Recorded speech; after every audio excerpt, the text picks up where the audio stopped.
Hi everyone. Okay, so in the next set of videos, we're going to be talking about the concept of self-identity. But before we do that, we need to start off by defining some very important key terms and grasping the understanding behind these terms. So the first is the idea of self-concept.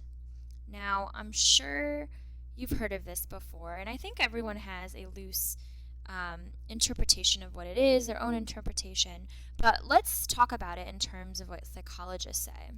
So, self concept, according to psychologists, is a term used to refer to how someone thinks about, perceives, or even evaluates themselves. So, to be self aware is to have a self concept. Now, the development of self concept has two aspects, and the first of these is the existential self. And once we have an existential self, an idea of that, we can eventually move on to the categorical self. And I'll explain this relationship in a second. So basically, the existential self is the most basic part of self concept. So it's a sense of being separate and distinct from others. So these are two very important components of the existential self. We are each separate and distinct entities or objects from others, from other objects, from other people. And an existential self is understanding and having an awareness that the self is constant.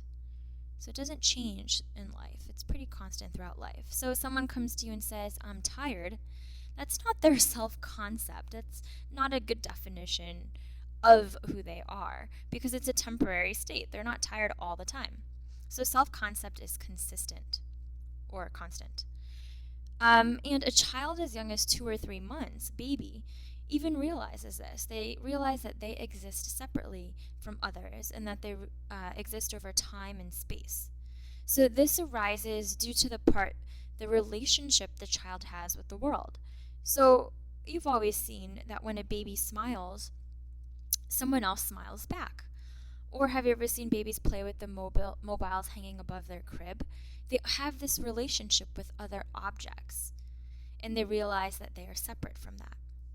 Now, moving on, once we realize that we have an existential self, we can formulate a categorical self. And a categorical self comes once this baby realizes that they are separate. So it's becoming aware that even though we're separate and distinct objects or entities or beings, we also exist in the world. We exist with other objects and beings and entities. And that each of these objects has properties.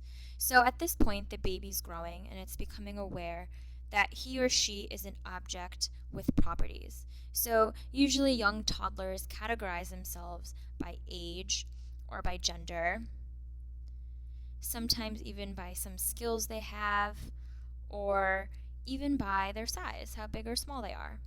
Now, the two of the first categories that young children categorize themselves is by age and gender. We always hear little kids saying, I'm 3, or I'm 5, or I'm a girl. So in early childhood, these categories that children apply themselves to are very concrete. But eventually, as they grow older, as we grow older, we start to categorize ourselves by including some more internal psychological traits. So we start to compare ourselves. We start to make evaluations and with other people. We start to categorize ourselves maybe by our careers or by the type of person that we want to be. So these are more developed categories. Now, you've probably remember talking about Carl Rogers, and I'll just refresh your memory, but he's important in the humanistic branch of psychology. So Carl Rogers believed that the self-concept had 3 different components, and the first of these is self-image. So we've all heard of this word before. Self-image is the view we have of ourselves. So there we are. It's what we believe we are. The second part of his components is self-esteem. So we can use this word along with self-worth. So how much value do we place on ourselves? And I'm going to put a little heart here to kind of represent that. So how much love do we give ourselves? How much do we love ourselves? How much value do we place on ourselves? And the third is the ideal self. So it's what we wish to be, what we aspire to be. And I'm going to give it a little star to represent our ideal self. Okay, so developing this idea of self-concept a little further, we can use a theory called the social identity theory. So the social identity theory has two parts. It defines the theory in terms of two parts, and those two parts is the personal identity, which is pretty self-explanatory. So this is the things that are unique to each person, like personality traits, and the other is our social identity. So these include the groups we belong to in our community.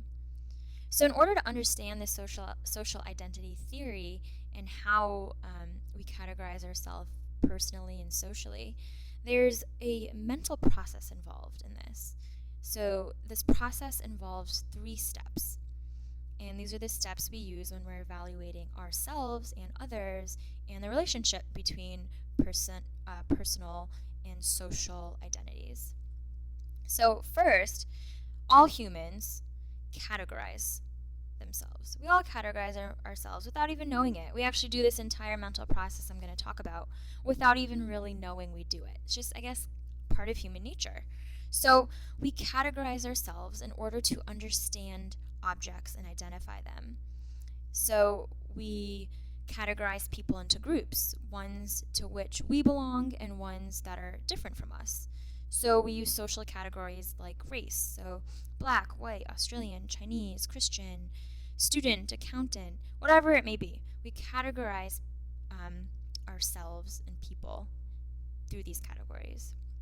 And if we can assign people to a category, that tells us things about that person. It kind of puts a definition to them, a prejudgment. Without fully knowing the person, we have some sort of categorical term for them. Now, the second step, once we categorize, is identification. Now, let me jump back a little bit and just say that not all people belong to just one category. We can belong to many different categories. Okay, so the second step is identification. So this is when we adopt the identity of the group. We have categorized ourselves as to belonging. So if we've categorized ourselves as students, the chances are we're going to eventually adopt the identity of a student. And we're going to start acting like a student and behaving like a student. So this role starts to feel like a norm. We're starting to conform to the norm of the group, the category we belong to. And there's an emotional significance to identification because our self-esteem, which we talked about up here, starts to become bound with this group identification and sense of belonging. And the final step is social comparison. We're always comparing ourselves to others, all the time, subconsciously, consciously, whatever it is. So once we categorize and identify, we're going to eventually start comparing ourselves with other groups, or comparing other groups with other groups. And the reason we do this is to maintain our self-esteem. We want to compare ourselves with other groups in a favorable way. And this whole idea is actually very critical in understanding prejudice, because once two groups identify themselves as separate and rivals, then we start to compete in order to maintain self-esteem. So we're going to look at self-esteem at another point, but just understand that this plays a very important role in this mental process that we formulate in developing a social identity.